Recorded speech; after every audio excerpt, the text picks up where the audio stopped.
A faint blush of gold dusted the edges of the sky as the sun nudged its way over the horizon. The quiet lanes of St. Mary Mead were just waking up. Thatched roofs sat snug against the soft morning light, their chimneys already puffing out lazy tendrils of smoke. The scent of damp earth and blooming wisteria mixed with the aroma of fresh-baked bread from the village baker's shop. Cats stretched languidly on stoops, and sparrows flitted between hedgerows, chattering in the stillness. The world was painting a picture of peace, one that didn't quite extend to the faces of the people passing by. Miss Jane Marple stepped out of her gate, shawl wrapped snugly over her cardigan, knitting bag in hand. She paused for a moment, as if appraising the day ahead, before setting off toward the green. Her shoes made soft crunches against the gravel path, a sound that seemed louder than it was in the early calm. She walked at her usual steady pace, nodding to Mr. Hughes, the milkman, who tipped his hat in return. "Lovely morning, isn't it, Miss Marple?" Mr. Hughes said as he loaded empty bottles onto his cart. "Yes, indeed," she replied. "And how's Mrs. Hughes? Her rheumatism still troubling her?" "Not as much lately, thanks for asking. The warm weather seems to help." Miss Marple's eyes lingered on Mr. Hughes for a fraction longer than the conversation demanded, before moving on. Her gaze, as ever, took in more than people's words. A slow scan of a garden gate swinging open too easily, a glance at a set of footprints leading from the butcher's shop to the back alley. They were noted and tucked away in the filing system of her mind. On the surface she exchanged polite greetings, but underneath she absorbed the unspoken language of her neighbours. As she neared the green, the stillness shifted. Mrs. Bantry and Mrs. Price were talking in low tones by the hedge. Miss Marple stopped for a friendly word. "Good morning," Miss Marple greeted, her voice warm but calm. "Oh, good morning, Miss Marple," Mrs. Bantry said, her smile quick, but her eyes darting. "Good morning, dear," Mrs. Price added, fidgeting with her handbag strap. "Such a lovely day, isn't it?" Miss Marple said. "Perfect for working in the garden. I saw your hydrangeas just the other day, Mrs. Price. They're coming along beautifully." "Ah, yes, well, they could be better," Mrs. Price replied, her voice a touch higher than usual. Mrs. Bantry chimed in. "Have you heard, Miss Marple, about the crash out at that airfield? It's the strangest thing." Miss Marple's brows lifted ever so slightly. "Oh, I hadn't heard." Mrs. Bantry leaned in slightly, lowering her voice. "A stunt pilot, they say. A terrible crash. The plane. Well, you know how it is. These fellows think they're invincible. But what's odd—" She stopped herself and glanced at Mrs. Price. "I shouldn't say. Not now. You know how things can get blown out of proportion?" "Quite," Miss Marple said, her tone neutral, though her interest was clearly piqued. The women excused themselves soon after, leaving Miss Marple by the hedge. She waited a moment before continuing on. The gentle hum of village life pressed in around her again, children laughing in a distant yard, the clip-clop of a pony cart. But that snippet of conversation lingered. As Miss Marple turned toward the tea-room, her pace slowed. She passed Mr. Elmsworth sweeping his front stoop, and she gave him a polite wave. His response was curt, his usual jovial mood dampened.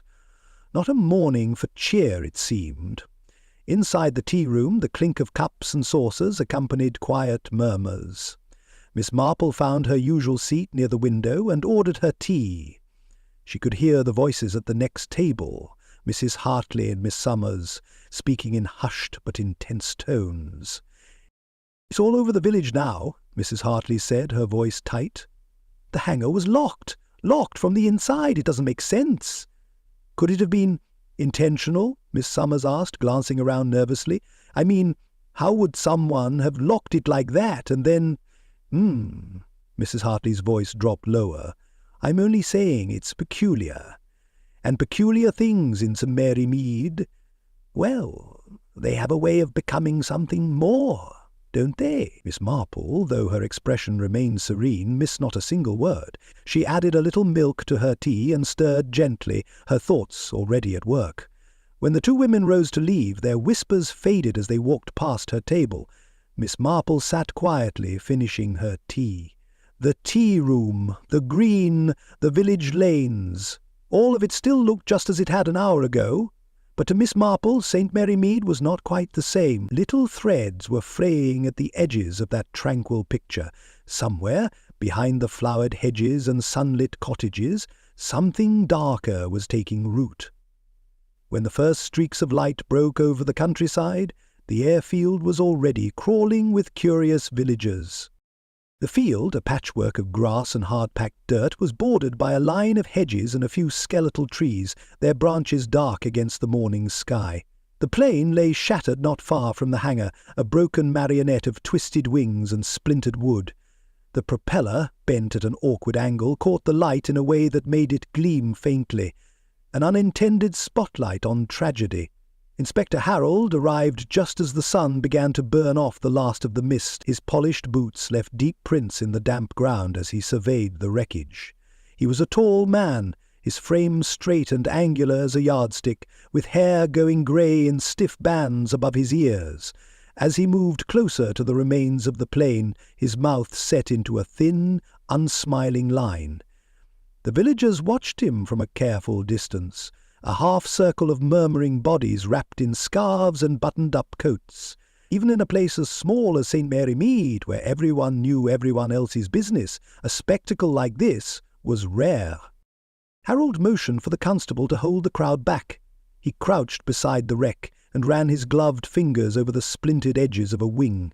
The smell of burned oil lingered in the cold air, mixed with the earthy damp of the field.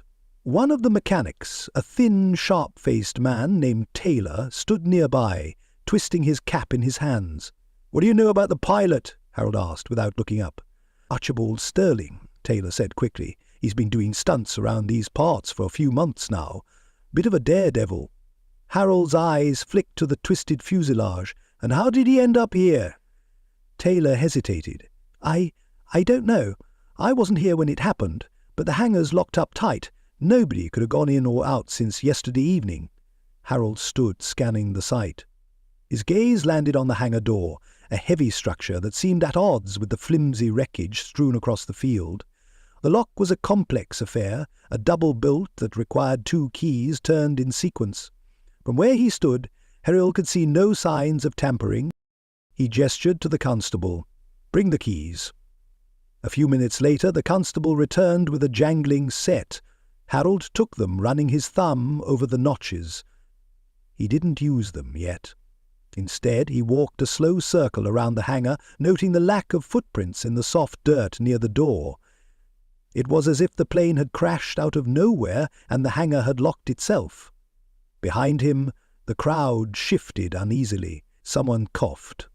Harold turned to see Miss Marple standing just beyond the constable, her small frame wrapped in a tidy coat and scarf.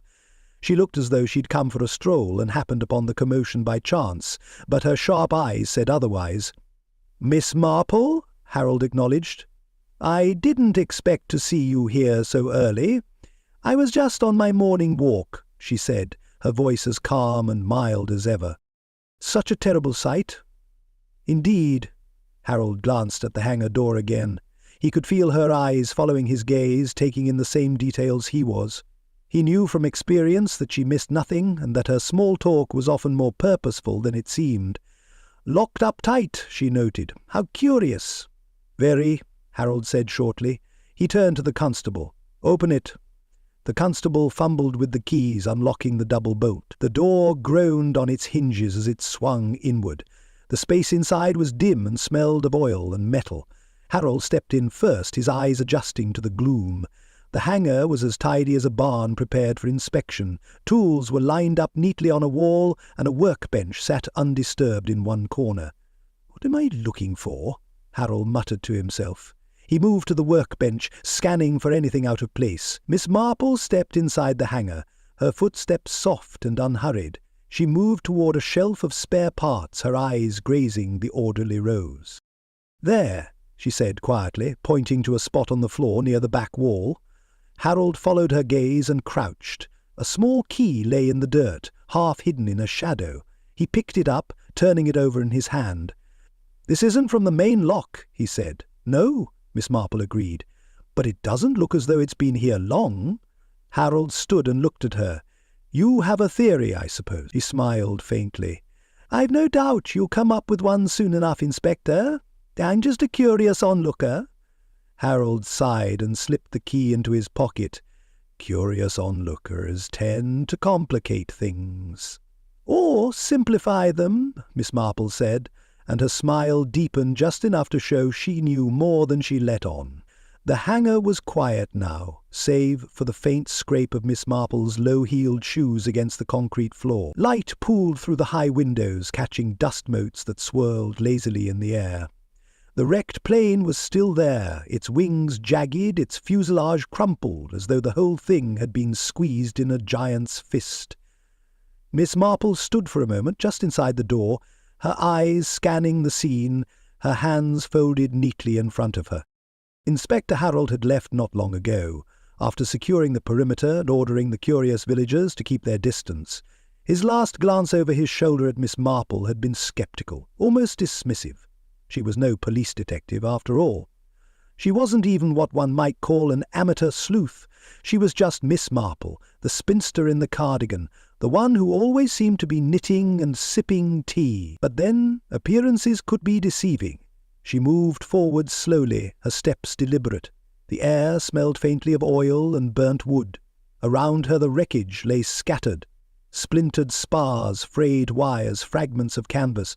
Near the cockpit a tangle of parachute straps and a torn flight jacket were half hidden under a piece of broken cowling. Miss Marple crouched by the jacket, her movements unhurried, and reached out with a gloved hand. The fabric was stiff, singed at the edges, but still intact enough to suggest it hadn't been completely engulfed in flames. A small tear along the inside lining caught her eye. She tugged gently, revealing a tiny pocket sewn into the jacket's interior. From it she withdrew a key no larger than a child's thumb. It was nondescript, worn and silver, the kind of key you might find on a diary or a jewellery box.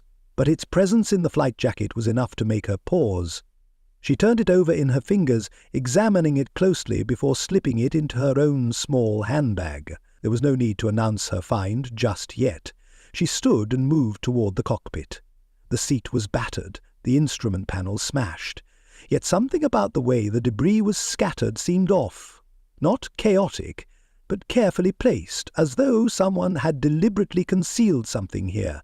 Miss Marple leaned in, her sharp eyes scanning every crevice, every fold of fabric. Tucked in a seam along the cockpit's inner wall, she found a small, folded slip of paper. She unfolded it with care, her lips tightening slightly as she read its contents. Just a single letter, hastily scrawled in black ink. E. She slipped the paper into her handbag, her thoughts spinning. A key and a cryptic note, both hidden, both suggesting a deeper connection than a mere accident. She smoothed her skirt and looked around the hangar once more.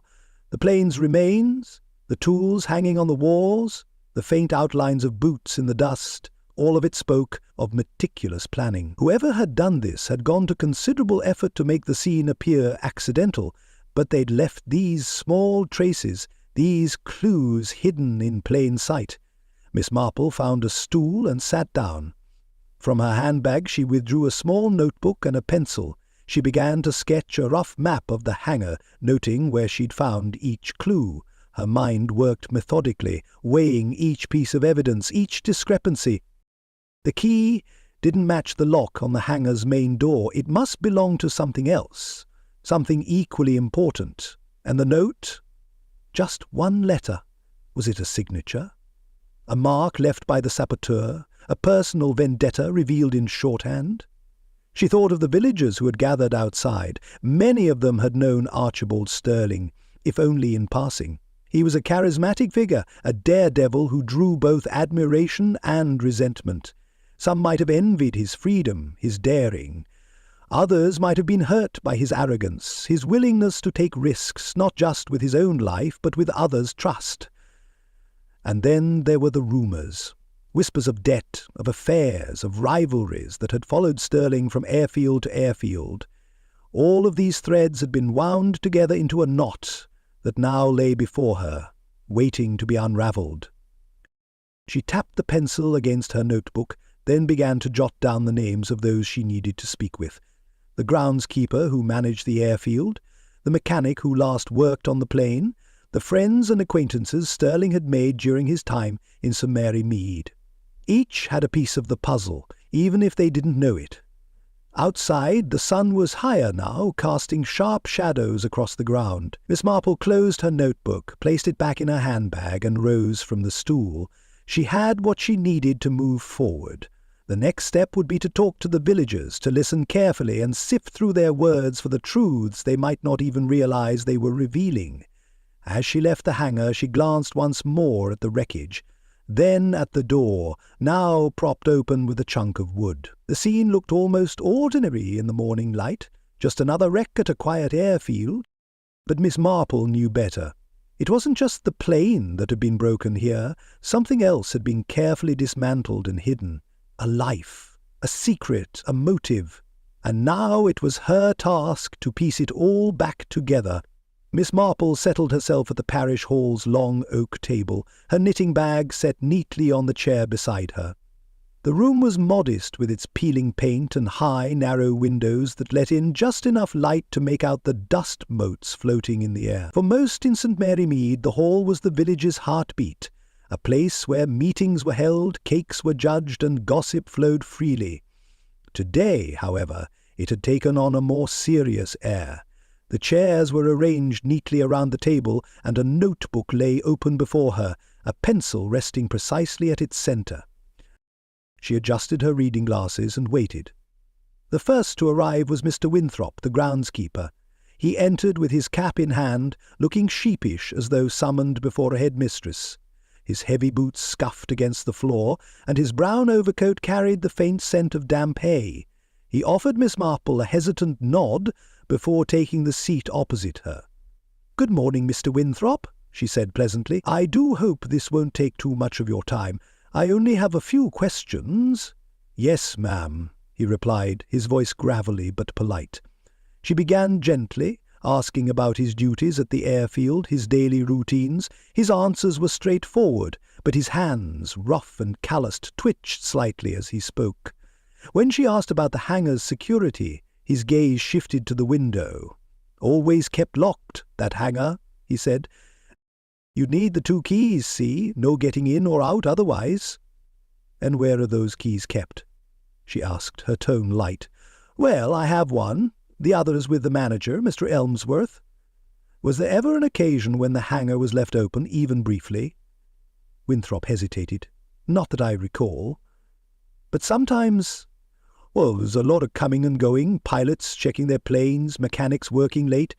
I suppose it could have happened. I just never saw it myself." She nodded, seemingly satisfied, and thanked him for his time.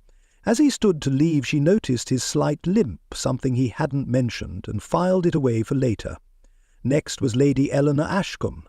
She did not come to the parish hall, but instead received Miss Marple in the drawing-room of her estate.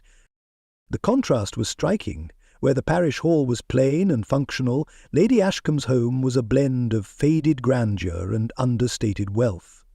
The heavy curtains were drawn back, allowing sunlight to illuminate the intricate patterns of a worn but elegant carpet. Lady Ashcombe herself sat upright on a high-backed chair, her hands folded neatly in her lap. Her silver hair was perfectly arranged, her deep-blued dress tailored and severe. "Miss Marple," she said, her voice cool but cordial, "I trust you'll keep this brief. My time is rather limited." "Of course, Lady Ashcombe," Miss Marple replied, her demeanour pleasant but firm. "I simply have a few questions about Mr. Stirling." The mention of his name brought the slightest twitch to Lady Ashcombe's lips, though her composure held. Miss Marple began with simple inquiries. How well she had known him, what dealings they might have had. Lady Ashcombe's answers were measured, deliberate. "He was a frequent visitor to our social events," she said. "A charming man, if somewhat theatrical, always eager to draw attention to himself. I can't say I knew him well, but I'm aware he had many admirers." "And did he ever discuss his work with you, the stunts, the airfield?" "Occasionally, though it wasn't my area of interest. He once mentioned some issues with a rival, though I didn't press for details. It all seemed rather melodramatic." Miss Marple leaned forward slightly, as though confiding a secret. And did you notice anything unusual in his behaviour recently, something that might have indicated he was troubled?" Lady Ashcombe paused, her cool gaze drifting briefly to the window. "No more than usual, I suppose. He was always a man of extremes. It's possible he had enemies. Men of his ilk often do, but I can't say for certain." Miss Marple thanked her, and as she stood to leave, she caught a brief glimpse of a folded letter on the side table beside Lady Ashcombe's chair. The crest on the envelope was unfamiliar, and the initials A.S. were faintly visible. She filed that detail away as well. Back in the village library, Miss Marple sat opposite Mr. Clarence Blythe. The room was quiet, save for the occasional turning of a page from a distant corner. Mr. Blythe was an unassuming man, well-dressed but not ostentatious, with a trim moustache and a faint shadow of weariness under his eyes. He spoke carefully, his words measured. "Archibald and I were friends, yes," he said. "We flew together a few times. He was brash, confident to the point of recklessness."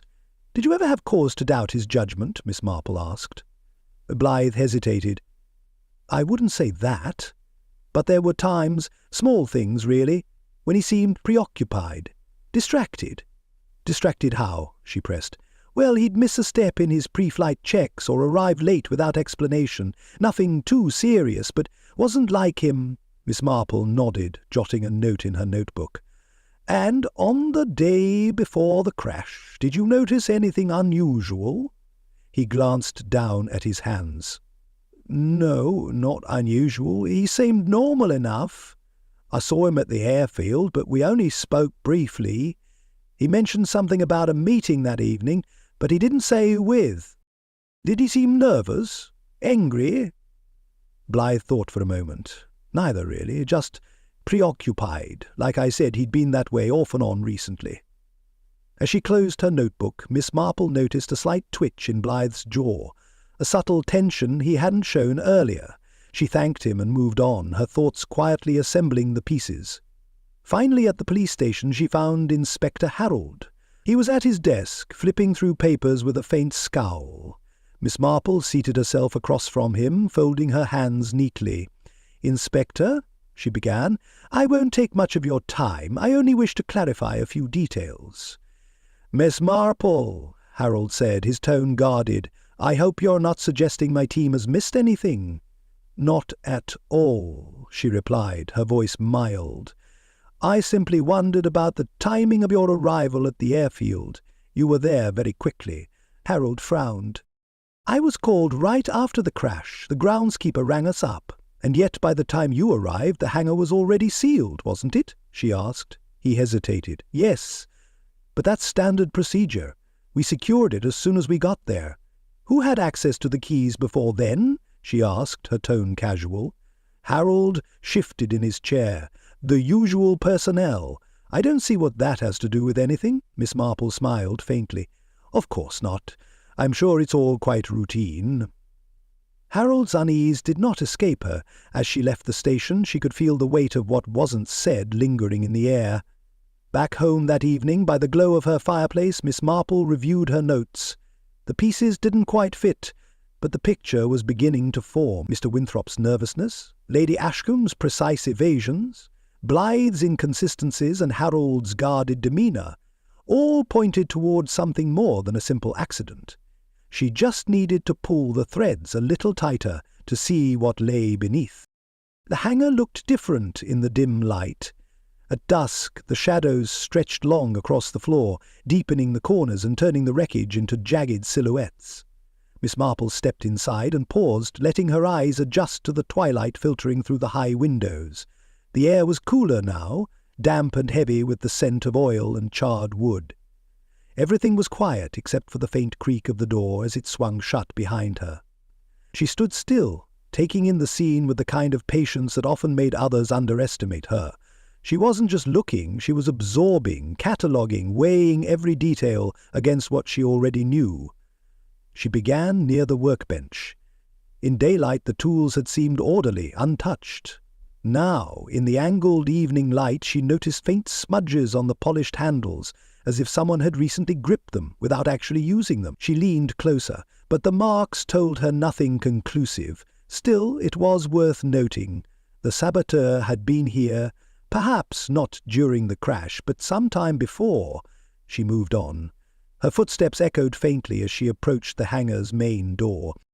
The lock's mechanism gleamed faintly, catching the last light of the setting sun. She bent down, angling her face close to the metal. At first glance it appeared intact, no scratches, no forced entry, but as she shifted her position, the light hit just right, and she saw it. A hair-thin line where the metal's patina had been disturbed. It was barely there, but it was there nonetheless. Someone had tampered with the lock. Carefully, precisely. She straightened, her face calm, her mind racing. That tiny trace confirmed her suspicion. The locked hangar wasn't just a convenient alibi, it had been part of the plan. Whoever had done this had known exactly how to mask their steps, but no plan was perfect. Even the smallest detail could unravel a carefully constructed story. Miss Marple turned back toward the wreckage. The plane itself held no new surprises, but now the context had shifted.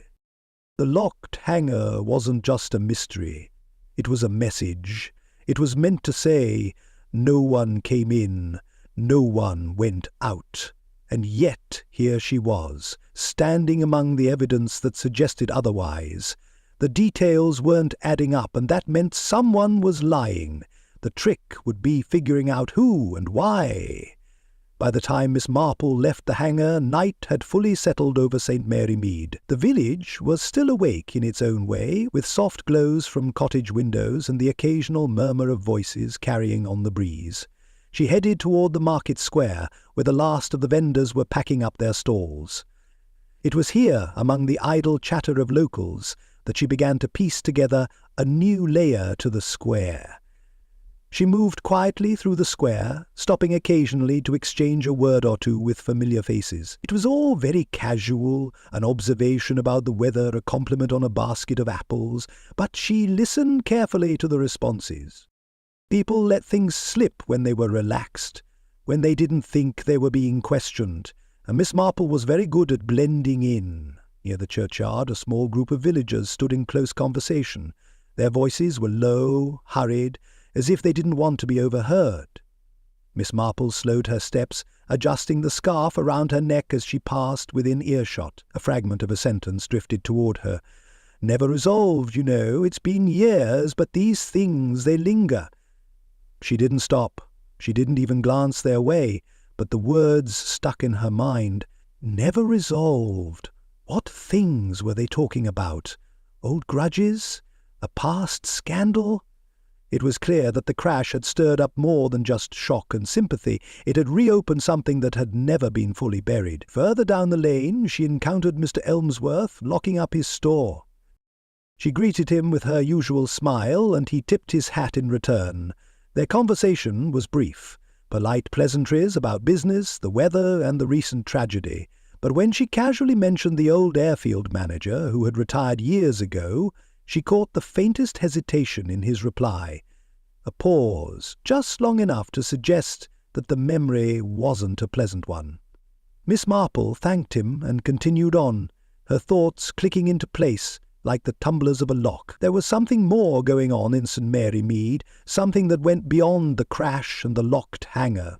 The hints were scattered.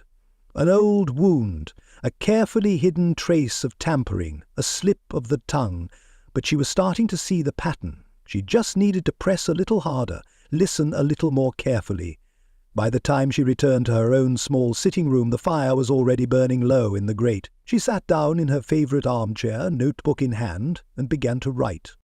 She listed the clues she'd found, the questions that still needed answers, the names of people who might hold the missing pieces. As she worked, the faint murmur of the village outside faded into the background. St. Mary Mead seemed peaceful again, at least on the surface, but Miss Marple knew better. There was a storm brewing beneath that calm, and she intended to be ready when it finally broke. The village hall sat like a weathered crown jewel at the centre of St. Mary Mead. Its age showed in the scuffed floorboards and faded curtains, but tonight the familiar space held a different energy. A few beeswax candles flickered on the high mantel, their light playing off the dark panelling. Shadows pooled in the corners, stretching long and thin against the wooden walls. The quiet murmur of voices ebbed and flowed as the suspects arrived one by one, each greeted politely by Miss Marple. Lady Ashcombe was the first to appear. Her presence alone was enough to command attention. She entered with the precision of a person who expected and was used to being listened to. Her evening gown was understated but elegant, her hair immaculate. She moved to her seat without hesitation, nodding a terse greeting to Mr. Winthrop as he shuffled in next. The groundskeeper looked out of place in the hushed surroundings, his bulky frame and rumpled jacket in stark contrast to Lady Ashcombe's polished poise. He took a seat at the far end of the table, eyes lowered, fingers gripping the brim of his hat. Inspector Harold arrived last, his expression tight as he stepped through the doorway. He scanned the room quickly, his lips pressed together. He nodded stiffly at Miss Marple, who was already seated at the head of the table, her small frame as unassuming as ever. Her face, framed by a sensible grey scarf, betrayed no emotion. She glanced briefly at the inspector, then turned her gaze to the group. "Thank you all for coming," she began, her voice soft but steady. "I realize this is a somewhat unusual gathering, but recent events have left us all with questions. I thought it might help if we spoke plainly about what we know and what we've observed." Her words hung in the air, unchallenged. Lady Ashcombe sat with her hands folded neatly in her lap, her expression unreadable. Mr. Blythe, seated opposite her, looked equally composed, though his fingers tapped absently against the table's edge. Mr. Winthrop shifted in his chair, glancing around the room, and Inspector Harold crossed his arms, watching Miss Marple closely. "Let's begin at the airfield," Miss Marple said. "We know the hangar was locked. We know that Mr. Sterling was the only one inside. At least that is what appearances suggest. And yet someone had to have tampered with that lock." She looked to Mr. Winthrop first. "You maintained the airfield grounds, did you not?" "Yes, ma'am," he said quickly. "I kept the place tidy, looked after the hangar. I had one of the keys. And the other key was held by Mr. Elmsworth, the manager, who is no longer with us." "That's right," Mr. Winthrop confirmed. His voice was steady, but his eyes darted to the floor as he spoke. "Tell me, Mr. Winthrop," Miss Marple continued, "was the hangar always locked in the evenings?" "As far as I know, yes," he replied. "It was standard practice." "And yet," Miss Marple said, her voice calm, "I understand that not everyone followed that practice strictly." A murmur rippled through the room. Mr. Winthrop's grip on his hat tightened, but he said nothing. Miss Marple turned her gaze to Lady Ashcombe. "Lady Ashcombe, you've hosted several social events recently where Mr. Sterling was a guest. Did he ever mention concerns about the hangar or the airfield?" Lady Ashcombe raised a single eyebrow, a subtle but calculated gesture. "Concerns? Not that I recall. He was rather preoccupied with his next flight schedule, as I'm sure you know. I can't imagine he'd trouble himself with such mundane matters." "Of course," Miss Marple said. "Still, he did have quite the social calendar. Did he seem concerned about anything else during your conversations?" Lady Ashcombe's smile was faint, almost imperceptible. "Mr. Sterling was often concerned about money, how to earn more of it, how to spend it, but that's hardly unusual for a man of his profession." The room grew quieter. Miss Marple nodded thoughtfully, then shifted her attention to Mr. Blythe. "And you, Mr. Blythe, you were his co-pilot for several years, were you not?" "I was," Blythe replied, his tone even. "We flew together on several stunts. He was a risk-taker, but he knew his limits, or at least I thought he did." Had he ever mentioned feeling threatened, perhaps by a rival pilot or an unsettled debt? Blythe hesitated. "No, he never said as much. But he did have a way of getting under people's skin. Not everyone appreciated his flair for the dramatic." "Interesting," Miss Marple said. "And how would you describe his demeanour in the weeks leading up to the crash?" "Restless," Blythe admitted after a pause. "He seemed preoccupied, but he always managed to pull himself together before a flight. Yet this time something was different," Miss Marple said softly. Blythe glanced down at his hands. I suppose it was. Miss Marple turned her attention to Inspector Harold. Inspector, I wonder if you might clarify a point for me. You arrived at the airfield shortly after the crash, did you not? That's correct, Harold replied. His tone was firm, but his posture was stiff. And when you arrived, the hangar was still locked? It was, Harold confirmed. We had to open it ourselves. Interesting, Miss Marple said, her gaze steady. And yet the lock showed no signs of being forced. Someone must have opened it before then and locked it again afterward. Would you agree, Inspector? Harold's jaw tightened. It's possible, yes. Miss Marple allowed the room to sit in silence for a moment before continuing. And the key I discovered in Mr. Sterling's jacket, it's not from the main lock, is it? Harold shook his head. No. We believe it's a spare for a smaller storage compartment inside the hangar. Miss Marple inclined her head. Very well, that narrows the possibilities. She glanced around the room, her sharp eyes taking in each face. What we have, then, is a locked hangar, a cryptic note, and several conflicting statements.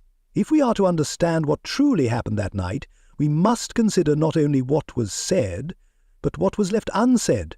Her words lingered, and no one rushed to fill the silence. The suspects exchanged uneasy glances, each of them more aware than ever that the truth was no longer theirs to hide. Miss Marple remained seated, her hands folded in her lap, as the air inside the village hall grew heavier. The suspects sat in a loose semicircle, each one looking more uncomfortable by the minute. Across the table, Mr. Blythe leaned forward, the faint lines around his mouth tightening. His voice, measured at first, had gained a noticeable edge. I told you already I was at the inn until 7. After that I went straight home. He folded his arms, his jaw set. Mr. Winthrop, perched nervously on the edge of his chair, shook his head. That's not right. I saw you at the airfield around 6:30. That's not possible, Blythe shot back. You're mistaken. Am I? Winthrop frowned, his gaze darting to Miss Marple as though for support. I know what I saw. Enough, Inspector Harold cut in, his tone clipped. He stood with his hands behind his back, glancing at each man in turn. Let's keep this civil. Blythe sat back, but his eyes didn't leave Winthrop. The atmosphere in the room shifted from discomfort to something sharp, more personal. Lady Ashcombe, who until now had sat poised and silent, adjusted her gloves with deliberate precision. She cleared her throat, drawing the room's attention. Gentlemen, she said smoothly, surely we can keep these discussions productive. There's no sense in turning this into a shouting match. Miss Marple tilted her head slightly, studying Lady Ashcombe's face. The woman's usual composure was intact, but a faint furrow had appeared at her brow, and when Miss Marple asked the next question, her voice was light but direct. Lady Ashcombe, forgive me for prying, but you haven't mentioned where you were the evening of the crash. A flicker of something passed over Lady Ashcombe's face, too brief to name, but enough to note. She smiled faintly. I was hosting a dinner party, she said. I believe I mentioned it earlier. Indeed you did, Miss Marple replied, but the timing seems unclear. Did you remain at the house all evening? Lady Ashcombe's gloved fingers stilled. I believe so. I may have stepped into the garden for some air, but the guests will surely confirm I was present for the entirety of the meal. Miss Marple said nothing, only nodded. The silence that followed was not comfortable. Lady Ashcombe looked down, adjusting the cuff of her glove again. I see, Miss Marple said finally, her tone gentle. Thank you, Lady Ashcombe. That's very helpful. Inspector Harold cleared his throat and stepped forward. It seems we have some conflicting accounts here, but speculation won't get us anywhere. Let's stick to the facts. He looked to Miss Marple, his expression firm. Is there anything else you need to ask, Miss Marple? Not at the moment, Inspector, she said. I believe we've uncovered quite enough for now. She stood, smoothing her cardigan. Thank you all for your time. I'm sure the truth will come to light soon. Her words were calm, polite, but as the suspects left one by one, their unease lingered in the room like a faint shadow. Miss Marple remained by the table, her hands still clasped, her gaze distant. She wasn't just watching them leave, she was already assembling the puzzle, noting each crack in their carefully maintained alibis. Miss Marple sat by the window of her sitting-room, the soft clatter of teacup against saucer, the only sound breaking the stillness.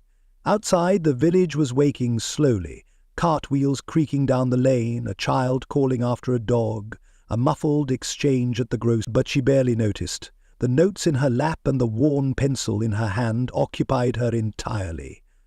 Her handwriting was small and neat, each line of her notebook filled with concise details.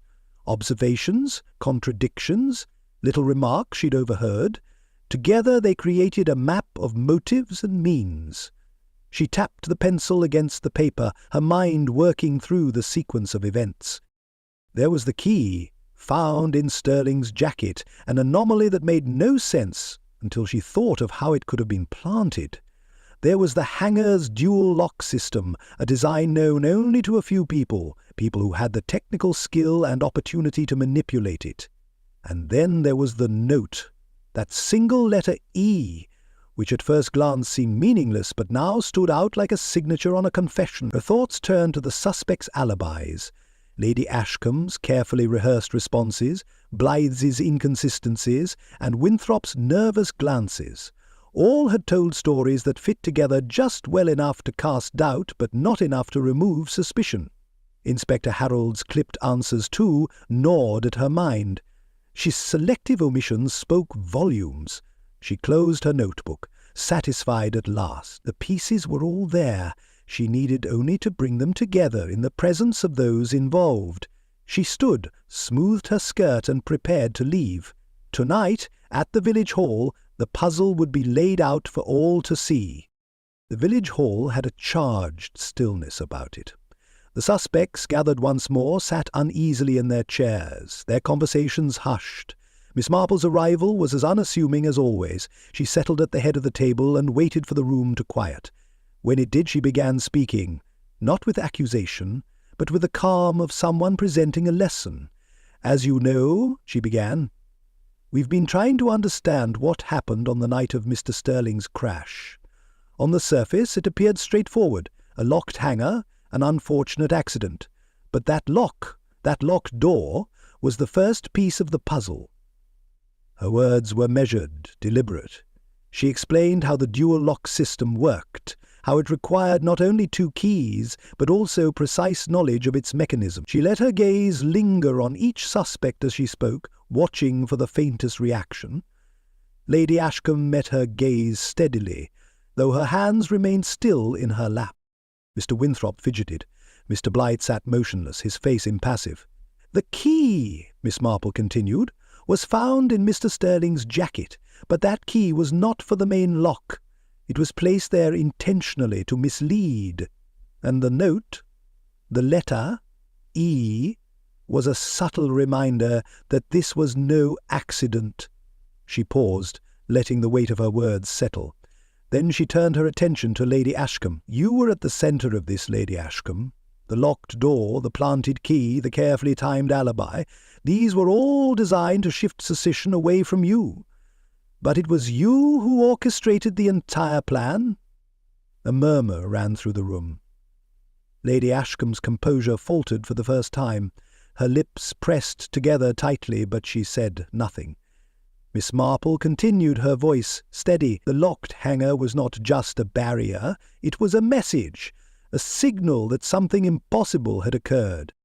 But only someone with your resources and knowledge of the airfield's workings could have managed it. You ensured that the evidence would point away from you while leaving enough confusion to keep everyone guessing." Lady Ashcombe's hand rose to her throat, a brief instinctive motion. Her calm mask was slipping, and everyone in the room could see it. "But you didn't act alone," Miss Marple said, her tone shifting. She turned to Inspector Harold. "You knew more than you admit. You withheld certain details, allowed certain assumptions to linger. While Lady Ashcombe planned the act, you ensured the investigation wouldn't uncover the truth." Inspector Harold stiffened, his face reddening. "That's preposterous," he said sharply. "You only followed orders," Miss Marple interrupted gently. "You thought it was for the greater good, perhaps, to avoid a scandal, but in doing so you became part of the scheme." Harold's denial died on his lips, The room was silent now, all eyes on Miss Marple. She turned her attention back to Lady Ashcombe. "You tried to make it seem accidental, to distance yourself from what happened, but in the end the details unravelled the story. The planted evidence, the inconsistencies in your timeline, the knowledge that only you could have had, all of it led back to you." Lady Ashcombe's face was pale. For a moment she seemed about to argue, but then her shoulders sagged slightly. "I never meant for it to come to this," she said quietly. "I only wanted to protect, to ensure—" Her voice trailed off and she fell silent. Miss Marple nodded once, as if the confession was a mere formality. She turned to the rest of the room. "And so we have our answers. The locked hanger, the false clues, the selective omissions. They were all part of a carefully crafted plan. But as we've seen, even the most intricate designs can't hide the truth forever." The tension in the room eased, though no one spoke. Miss Marple sat back, her hands folded, her expression calm.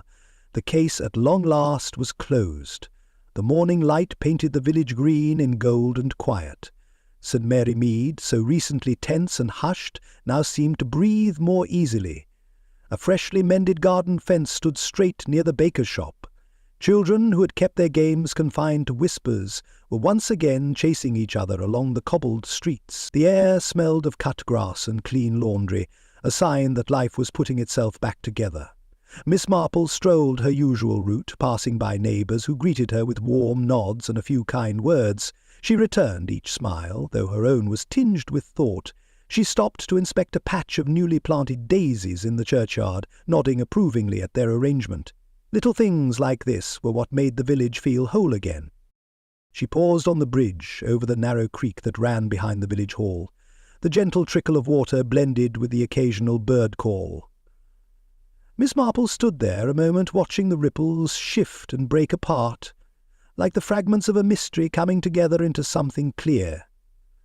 Her hands rested lightly on the stone parapet, and she listened to the breeze carrying voices from the village square. Laughter, faint and genuine. The tension had gone. Back at home the kettle whistled softly, and Miss Marple set out her favourite teacup. The small sitting room was still, the fire in the hearth reduced to a faint glow of embers. She moved with the ease of someone who had made this place her own long ago. The walls were lined with books, each one a story of human nature and its endless contradictions. On the little table by her chair, a neat pile of notes lay untouched for now. She poured her tea, a faint smile playing on her lips. The case had come to its end, but her thoughts lingered on what it had revealed, not just about the crime, but about the people she had come to know better.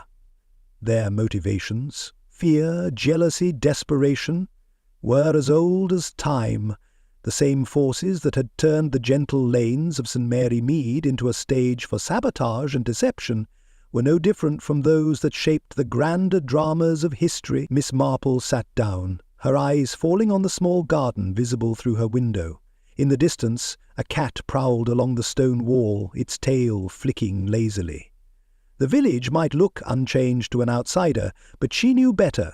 It had healed, but the memory of what had transpired would linger just beneath the surface.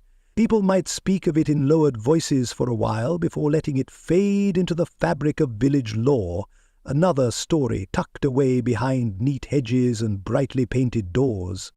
Her hand settled on her notebook. She opened it, her pencil hovering just above the paper. With a steady hand she wrote her final thoughts, each word capturing not only the facts of the case, but the patterns she had observed.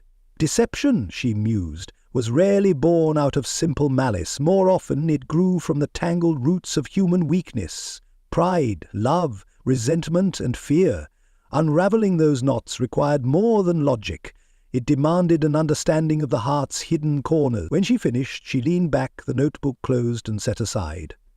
The sunlight had shifted, and the room glowed softly, filled with the warmth of a life well lived and a mystery well solved. She picked up her tea again, savouring the quiet moment. The village might have its secrets, she thought, but secrets had a way of coming to light, and as long as she remained a part of St. Mary Mead, there would be no mystery that could stay hidden for long.